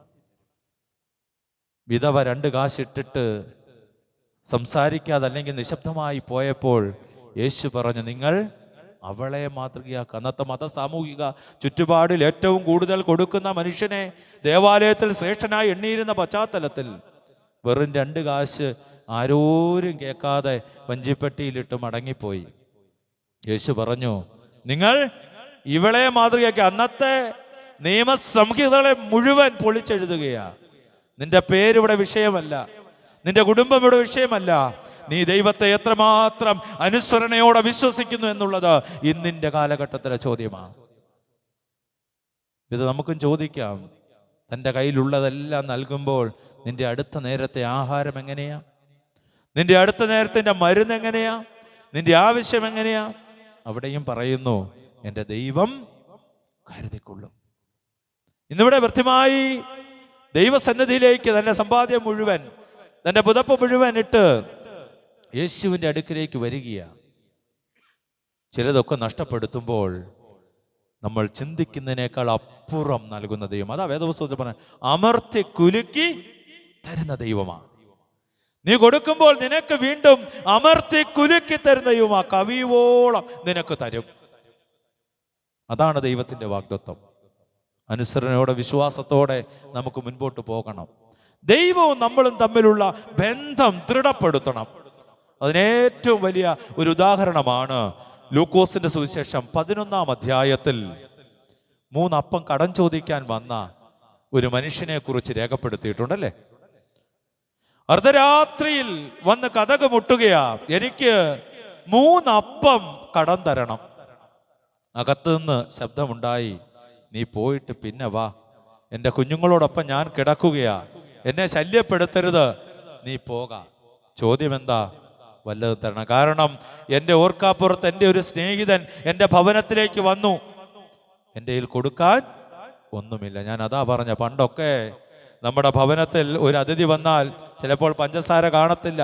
ഇന്നത്തെ കണക്ക് സൂപ്പർ മാർക്കറ്റുകളൊന്നും പണ്ടില്ല. നമ്മൾ ഓടി അപ്പുറത്ത് ചെല്ലും, ഇച്ചിരി എടുക്ക്, പെട്ടെന്ന് അടുക്കള വശത്തൂടെ വന്ന് കാപ്പിയിട്ട് മുമ്പിൽ കൊണ്ട് കൊടുക്കും. ഇവിടെയും ഈ മനുഷ്യൻ ആ വീട്ടിൽ പോയി ഒരു വിശ്വാസമുണ്ട്, അവിടെ ചെന്നാൽ എനിക്ക് ലഭിക്കും എന്നുള്ള വിശ്വാസമുണ്ട്. അവിടെ വീണ്ടും മുട്ടി വിറച്ചു, മുട്ടി ചോദിച്ചു. അവിടെ താഴോട്ട് വാക്യങ്ങൾ പറയുന്നു, യാചിപ്പീൻ എന്നാൽ നിങ്ങൾക്ക് കിട്ടും. വീണ്ടും മുട്ടി വിളിച്ചു, എനിക്ക് 3 അപ്പം കടം തരണമെന്നാ പറഞ്ഞേ, കടം തരണം. അവന്റെ നിരന്തരമായ ശല്യപ്പെടുത്തൽ അവന് അപ്പം കൊടുക്കുകയാണ്. ഞാൻ പറയുവാൻ ആഗ്രഹിച്ചത്, എൻ്റെ ദൈവസന്നിധിയിൽ നിങ്ങൾ ഏത് വിഷയത്തിന്മേൽ പ്രാർത്ഥിച്ചാലും ഇല്ല ഇല്ല എന്ന് ദൈവം പറഞ്ഞാലും തക്ക സമയത്ത് തരുന്ന ഒരു ദൈവമാണ് നമ്മുടെ ദൈവം. Praise the Lord. നമ്മൾ ഇല്ല ഇല്ല എന്ന് പറഞ്ഞാലും ദൈവം തക്ക സമയത്ത് തരും. ദൈവത്തിനറിയാം ഇല്ല ഇല്ല എന്ന് പറഞ്ഞാലും നീ അവിടുന്ന് പോകത്തില്ല എന്ന്. ഇവിടെ ഈ മനുഷ്യനോടും ഇല്ല, എൻ്റെ കുഞ്ഞുങ്ങളോടൊപ്പം കിടക്കുകയാ, നീ പോയിട്ട് വരാൻ പറഞ്ഞപ്പോൾ അവൻ ആ വാതിൽക്കൽ പടിയിൽ തന്നെ നിന്നു. കാരണം പുറത്തുള്ളവൻ അറിയാം അകത്തുള്ളവന്റെ മനസ്സ്, അകത്തുള്ളവൻ അറിയാം പുറത്തുള്ളവന്റെ ഹൃദയം. എത്ര ഇല്ല എന്ന് പറഞ്ഞാലും അവൻ ആ പടി വിട്ട് പോകുകയില്ല എന്നുള്ളൊരു വിശ്വാസം അകത്തുള്ളവനുണ്ട്. അവൻ ആവശ്യക്കാരനെങ്കിൽ അവിടെ കാത്തു നിൽക്കും. ഇവിടെയും ആ മനുഷ്യൻ കാത്തു നിൽക്കുക. എന്നെ കേൾക്കുന്ന പ്രിയ ദൈവജനമേ, ദൈവസന്നിധിയിൽ എൻ്റെ ആവശ്യം അറിയിച്ച് സന്തോഷത്തോടെ മടങ്ങിപ്പോകണം. നടക്കുമോ എന്നുള്ള ചിന്തകളാലല്ല. ഹന്ന അവിടെ പ്രാർത്ഥിച്ചു. പ്രാർത്ഥനയ്ക്ക് ശേഷം ഹന്നയുടെ മുഖം വാടിയിട്ടില്ല എന്ന് വേദപുസ്തകം ഓർമ്മപ്പെടുത്തുമ്പോൾ, ഇന്ന് നമ്മുടെ ആവശ്യം ദൈവസന്നിധിയിലേക്ക് അറിയിച്ചു കഴിഞ്ഞാൽ പിന്നീട് നമ്മുടെ മുഖം ഒരിക്കലും വാടരുത്. സന്തോഷത്തിന്റെ അർത്ഥം എന്താ? ദൈവം നടത്തി തന്നു, എൻ്റെ ദൈവം നടത്തി തന്നിരിക്കും എന്നുള്ള വിശ്വാസമായിരിക്കണം. ഇവിടെ കൃത്യമായി ചോദിച്ചപ്പോൾ തന്നെ എന്താ ഇവിടെ കർത്താവ് പറഞ്ഞത്? ഞാൻ നിനക്ക് എന്താണ് ചെയ്തു തരേണ്ടത്? അതിനപ്പുറം ഒരു ഭാഗ്യം എന്താ? ഞാൻ നിനക്ക് എന്താണ് ചെയ്തു തരേണ്ടത്? ഇന്നത്തെ കാലഘട്ടത്തിലാണെങ്കിൽ പല ഉത്തരങ്ങൾ ലഭിക്കും. എന്നാൽ ഈ മനുഷ്യ ലക്ഷ്യവും ബോധവുമുണ്ട്. ഞാൻ എന്തിനു വേണ്ടിയാണ് ആഗ്രഹിക്കുന്നത്? കാഴ്ച പ്രാപിക്കുവാനാണ്. ആ കാഴ്ചയെ അവൻ ചോദിക്കുന്നു. അവന്റെ ജീവിതത്തിൽ അവൻ ഒരിക്കലും ലഭിക്കത്തില്ല എന്ന് കരുതിയ ആ ഒരു വലിയ അനുഭവം തന്നെ ചോദിക്കുകയാ. പണമോ ആർഭാടങ്ങളോ ഒന്നുമല്ല, എനിക്ക് കാഴ്ച പ്രാപിക്കണം. എൻ്റെ ഗുരു എനിക്ക് കാഴ്ച പ്രാപിക്കണം. ഒരു വഴിവക്കിൽ നിന്നും വഴിയിലേക്ക് ഇറങ്ങിയപ്പോൾ അവന്റെ ദൈവത്തെ അവന് തിരിച്ചറിയുവാൻ സാധിച്ചെങ്കിൽ, ഞാനും എൻ്റെ ദൈവവും തമ്മിലുള്ള ദൂരം അളക്കേണ്ടുന്ന സമയമാണ്. ഞാനും എൻ്റെ ദൈവവും തമ്മിൽ എത്രമാത്രം ദൂരത്തിലാകുന്നു എന്നുള്ളത് ചോദിക്കേണ്ടുന്ന ഒരു സമയമാണ്. ബർത്തിമായെ സംബന്ധിച്ച് ചെറിയ ദൂരം മാത്രമേ ഉള്ളായിരുന്നു, അല്ലേ? ഒരു വഴിവക്കിൽ നിന്നും വഴിയിലേക്ക് ഇറങ്ങിയപ്പോൾ യേശുവിനെ കണ്ടെത്തുവാൻ സാധ്യമായി. അവൻ്റെ എല്ലാം നഷ്ടപ്പെടുത്തി യേശുവിൻ്റെ അടുക്കിലേക്ക് വന്നപ്പോൾ യേശുവിൻ്റെ അടുക്കൽ അവന് സ്ഥാനം ലഭിച്ചു. അതാണ് പറഞ്ഞത്, നമ്മൾ ചിലതൊക്കെ ഉപേക്ഷിക്കുമ്പോൾ ദൈവസന്നിധിയിൽ നിന്ന് അതിലും വലുത് നമുക്ക് നേടുവാൻ സാധ്യമാകും. 52-ാമത്തെ വാക്യം ഒരാളൊന്ന് വായിച്ചാട്ടെ.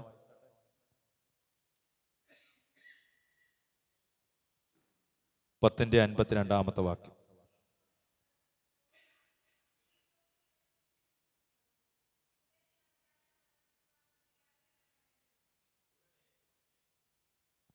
ഉടനെ അവൻ കാഴ്ച പ്രാപിച്ചു, യാത്രയിൽ അവനെ അനുഗമിച്ചു. ദൈവത്തിന് സ്തോത്രം. ദൈവസന്നദ്ധയിൽ ഞാൻ ആദ്യമേ പറഞ്ഞു, ധൈര്യപ്പെടുക, എഴുന്നേൽക്കുക, നാഥൻ നിന്നെ വിളിക്കുന്നുണ്ട്. നീ ആയിരിക്കുന്ന ജീവിത തട്ടകത്തിൽ നിന്ന് നീ ഒരു പടി കൂടി ഉയർത്തെഴുന്നേൽക്കുവാൻ ദൈവം ആഗ്രഹിക്കുന്നു.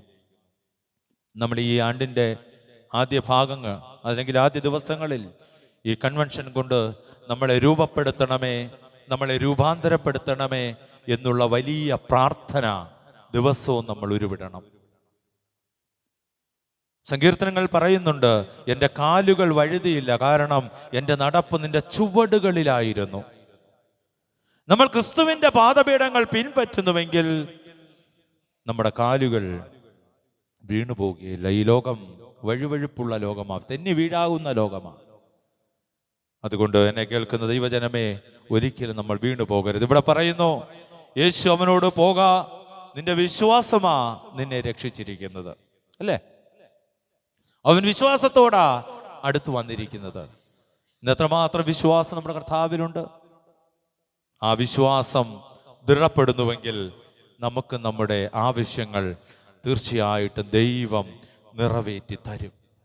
യേശു അവനോട് പറഞ്ഞു, നിന്റെ ഭവനത്തിലേക്ക് നിനക്ക് എവിടെ വേണമെങ്കിലും പോകാം. പക്ഷെ അവൻ ചെയ്യുന്നത് എന്താ? അവൻ കണ്ട സുന്ദരമായ കാഴ്ചയെ അവൻ അനുഗമിക്കുകയാണ്.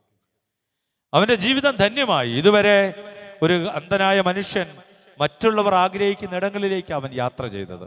നമുക്കറിയാം, കണ്ണടച്ച് ആ വാതിൽ മുതൽ ഇവിടെ വരെ വരുവാൻ നമ്മൾ എന്ത് പ്രയാസപ്പെടും. ഒരു അന്ധനെ സംബന്ധിച്ചതാ മറ്റുള്ളവർ കൊണ്ടുപോകുന്ന വഴികൾ, മറ്റുള്ളവർ ആഗ്രഹിക്കുന്ന ഇടങ്ങൾ.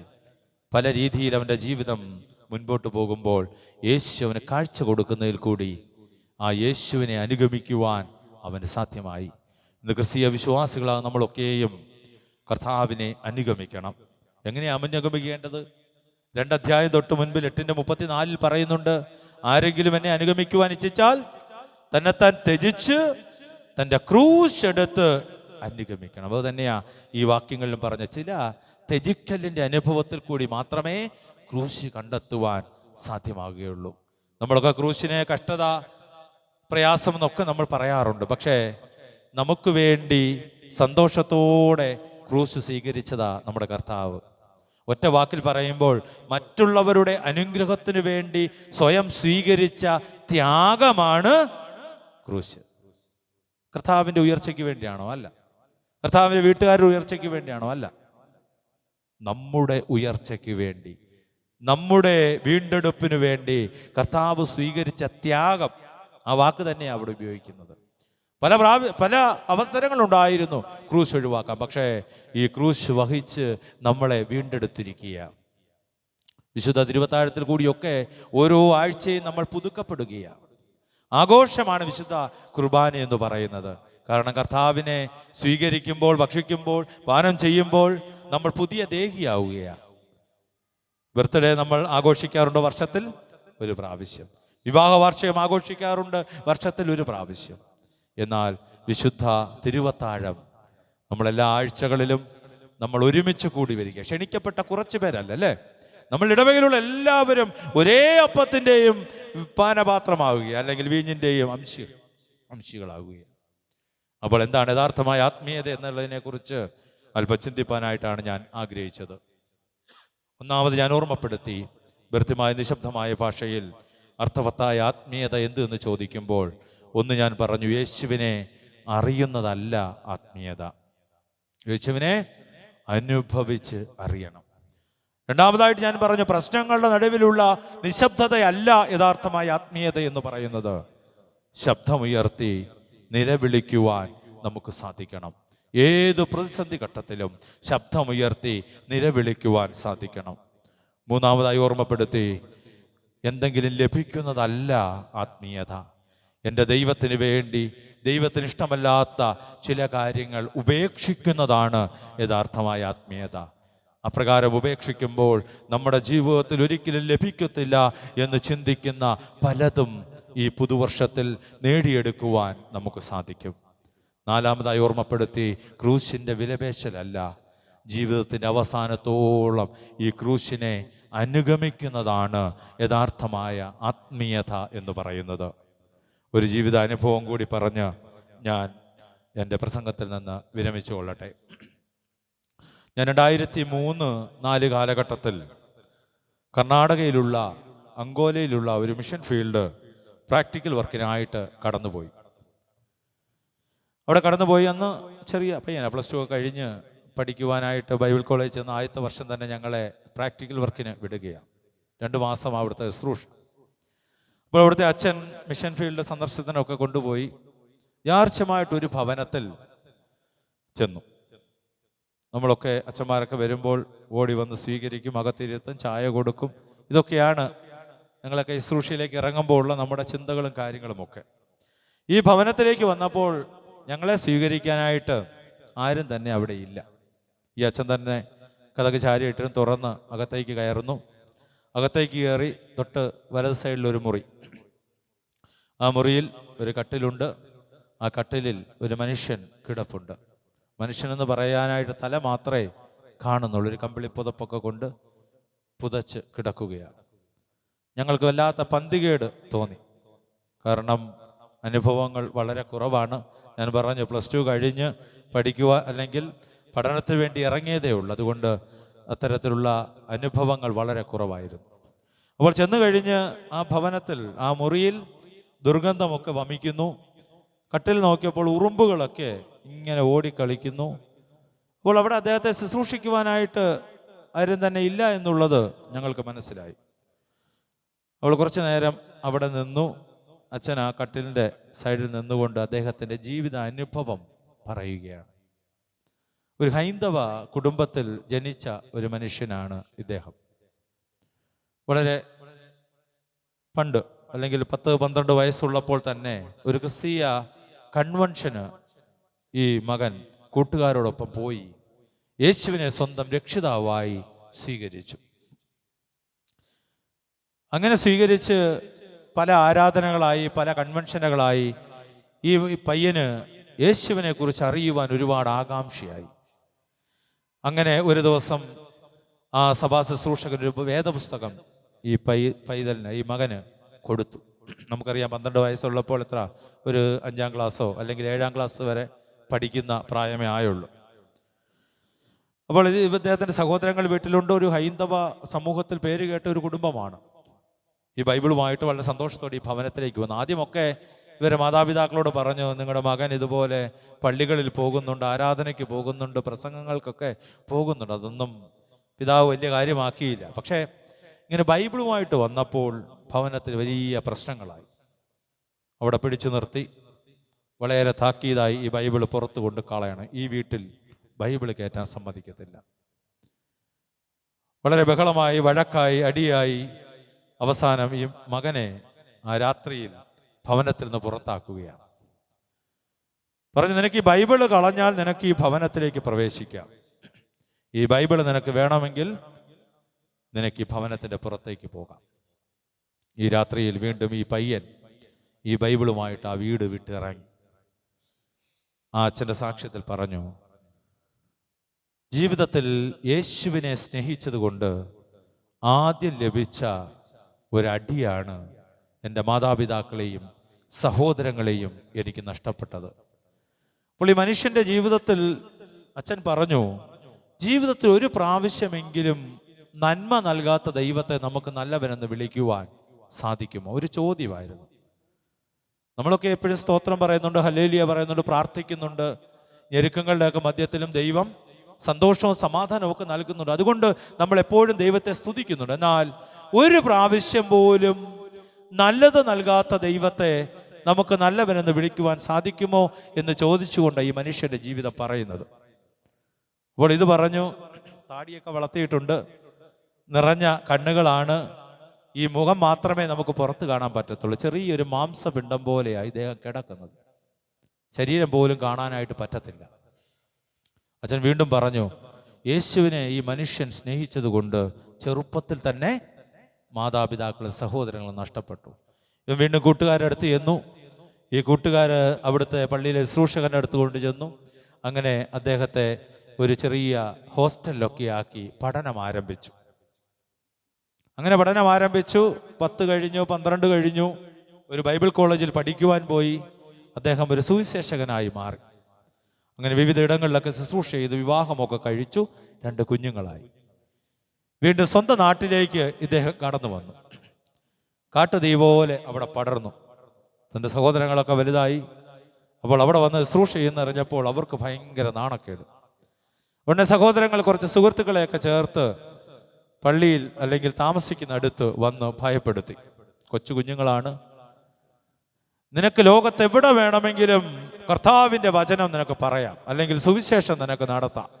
പക്ഷേ ഈ നാട്ടിൽ നിനക്കിനി ഒരു ദിവസം പോലും നിൽക്കാൻ പറ്റത്തില്ല എന്ന് പറഞ്ഞു. അവിടെയും പതറി.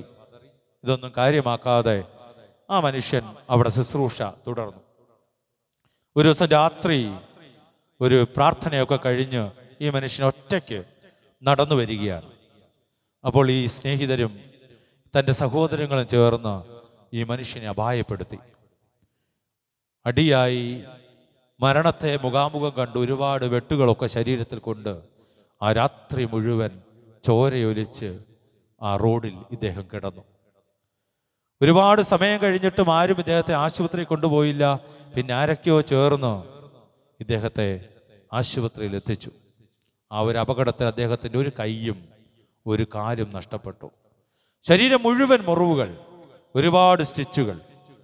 അദ്ദേഹം വീണ്ടും പറഞ്ഞു, എൻ്റെ യേശുവിനെ സ്നേഹിച്ചതുകൊണ്ട് എൻ്റെ ജീവിതത്തിൽ ലഭിച്ച 2ാമത്തെ അടിയാണ് എനിക്കുണ്ടായിരുന്നൊരു കൈയും ഒരു കാലും നഷ്ടപ്പെട്ടത്. വീണ്ടും ചോദിച്ചു, ജീവിതത്തിൽ നല്ലത് നൽകാത്ത ദൈവത്തെ നമുക്ക് നല്ലവനെന്ന് വിളിക്കുവാൻ സാധിക്കുമോ? വീണ്ടും അദ്ദേഹത്തിൻ്റെ ജീവിതയാത്ര തുടർന്നു. മരുന്നോ കഴിച്ചു. കുറച്ചൊക്കെ രോഗം ഭേദപ്പെട്ടു. വടിയുടെ സഹായത്താൽ വീണ്ടും സുവിശേഷ പ്രവർത്തനം ഇദ്ദേഹം ചെയ്തു. ഒരു ദിവസം ട്രെയിനിൽ ഇദ്ദേഹം യാത്ര ചെയ്തു മുൻപോട്ട് വരുമ്പോൾ ട്രെയിനിൻ്റെ കമ്പാർട്ട്മെൻ്റൊക്കെ എത്തുന്നതിന് തൊട്ട് മുൻപ് അദ്ദേഹം ആ വാതിലിനടുത്തേക്ക് വന്നു. ആരുടെയോ കയ്യോ കാലോ തട്ടി, വലിയ തിരക്കായിരുന്നു എന്നാ പറഞ്ഞു, കയ്യോ കാലോ തട്ടി ഇദ്ദേഹം ഓടിക്കൊണ്ടിരിക്കുന്ന ട്രെയിനിൽ നിന്നും പുറത്തേക്ക് വീണു. ആ ഒരു വലിയ അപകടത്തിൽ അവിടെ ഓർമ്മ ജീവൻ ഒഴിച്ചു ബാക്കിയെല്ലാം അദ്ദേഹത്തിന് നഷ്ടപ്പെട്ടു. അദ്ദേഹത്തിനുണ്ടായിരുന്ന ആ കൈയും ഒരു കാലും ഒരു കൈയും കൂടി നഷ്ടപ്പെട്ടു. മാംസപിണ്ഡമായി ആശുപത്രിയിൽ കൊണ്ടുവന്നു. കൈയില്ല, കാലില്ല. അനേകർ ആദ്യമൊക്കെ സഹായിക്കുവാനായിട്ടുണ്ടായിരുന്നു. അദ്ദേഹം പറഞ്ഞു, എൻ്റെ യേശുവിനെ സ്നേഹിച്ചതുകൊണ്ട് എൻ്റെ ജീവിതത്തിൽ ലഭിച്ച 3ാമത്തെ അടിയാണ് എനിക്കുണ്ടായിരുന്ന കയ്യും കാലും നഷ്ടപ്പെട്ടു. ഒരു കയ്യും ഒരു കാലും ഉള്ളപ്പോൾ എനിക്ക് അത്യാവശ്യം യാത്ര ചെയ്യാം അല്ലേ? ഇപ്പോൾ ഒന്നുമില്ലാതെ ഭവനത്തിൽ കിടക്കുകയാണ്. ആദ്യമൊക്കെ മരുന്ന് വാങ്ങിക്കുവാൻ സഹായിക്കുവാനൊക്കെ ഒരുപാട് ആൾക്കാർ ചുറ്റുമുണ്ടായിരുന്നു. ഇപ്പോൾ ആരെയും കാണാറില്ല. ഒരു ദിവസം രാവിലെ ഭാര്യ അടുത്ത് വന്ന് പറഞ്ഞു, എൻ്റെ പിതാവ് വിളിച്ചിരുന്നു, ഒരുപാട് നാളായി കുഞ്ഞുങ്ങളെ ഒന്ന് കണ്ടിട്ട്, ഒന്ന് കൊണ്ടുവന്ന് കാണിക്കുമോ എന്ന് ചോദിച്ചു. ഞാൻ എന്തു ചെയ്യണം?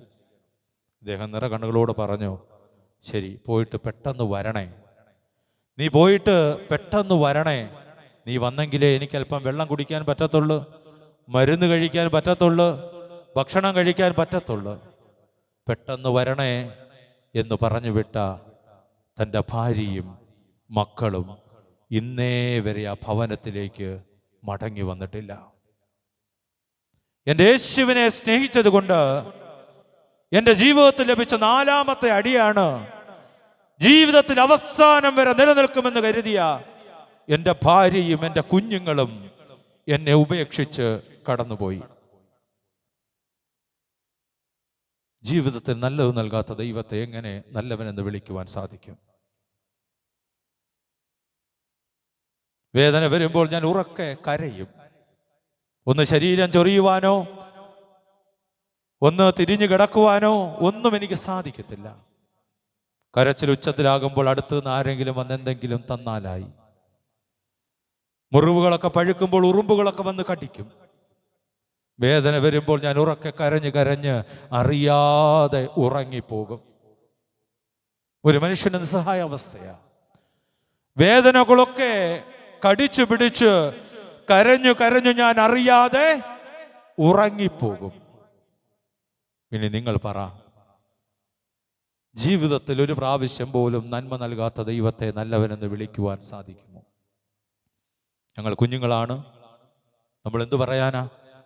നിശബ്ദരായി നിന്നപ്പോൾ ആ മനുഷ്യൻ വീണ്ടും പറഞ്ഞു, ഈ ദൈവത്തെ ഞാൻ ഇനിയും നല്ലവനെന്ന് വിളിക്കും. ഈ ദൈവത്തെ ഞാൻ ഇനിയും നല്ലവനെന്ന് വിളിക്കും. എന്താ കാര്യം? അദ്ദേഹം പറഞ്ഞു, എൻ്റെ ഈ വേദനകളുടെ മധ്യത്തിലും എൻ്റെ ദൈവം അല്പം ഉറക്കം എനിക്ക് തരുന്നുവെങ്കിൽ ആ ദൈവമാണ് എൻ്റെ ദൈവം. ഈ വേദനകളുടെ മധ്യത്തിൽ അല്പം ഉറക്കം തരുന്ന ദൈവം എൻ്റെ ദൈവം. ഇന്നൊരു പനി വരുമ്പോൾ, ഒരു പ്രയാസം വരുമ്പോൾ, ഒരു ചെറിയ ദുഃഖം വരുമ്പോൾ നമ്മൾ ദൈവത്തോട് പെറുപെറുക്കുന്നവരാ. എപ്പോഴും ഓർക്കണം, കുശവന് കളിമണ്ണിന്മേൽ പരമാധികാരമുണ്ട്. അത് കലമാകണമോ ചട്ടിയാകണമോ എന്നൊക്കെ തീരുമാനിക്കുന്ന ആരാ? കുശവനാ. മണ്ണൊരിക്കലും തീരുമാനിക്കരുത്. അതുകൊണ്ട് പരമപിതാവിന് മാനവജാതിയുടെ മേൽ പരമാധികാരമുണ്ട്. വലിയ ഭവനമുണ്ടായാലും വലിയ കട്ടിലുകൾ ഉണ്ടായാലും രാത്രിയിൽ അല്പം ഉറക്കമില്ല എങ്കിൽ തിരിഞ്ഞും മറിഞ്ഞും അവിടെ കിടക്കത്തേയുള്ളൂ. നേരം വെളുപ്പിക്കുവാൻ സാധിക്കാതെ അങ്ങനെ കിടക്കത്തേയുള്ളൂ. ഈ മനുഷ്യൻ പറഞ്ഞു, ആ വേദനകളുടെ മധ്യത്തിൽ ഉറക്കം തരുന്ന ദൈവം എൻ്റെ ദൈവമാ. ആ ദൈവത്തെ ഇനിയും നല്ലവനെന്ന് പറയും.